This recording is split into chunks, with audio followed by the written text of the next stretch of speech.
Tula ng isang kuripot. Ako ay isang kuripot. Ako ay hindi madamot.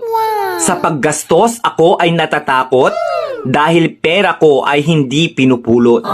Kuripot ako at ipinagmamalaki ko na hindi ako umaasa kahit kanino. Okay lang kung magkuripot man ako dahil pera ko naman ang sinisinop ko. Ang pagiging kuripot ay hindi masama hanggat di ka nanloloko ng kapwa.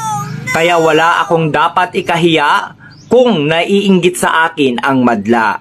Kuripot man ako sa inyong paningin, kinabukasan ko ang aking iisipin. Mga paninira ng iba ay di ko diringgin dahil ang makikinabang nito ay ako rin.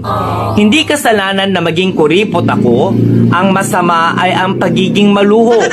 Huwag magpasikat kung hindi naman totoo, lalo nang kung sa utang nang galing ito. Ako ay kuripot magpakailanman, pera ko ay aking papahalagahan upang may magamit sa kinabukasan at hindi na ako kailangang mangutang.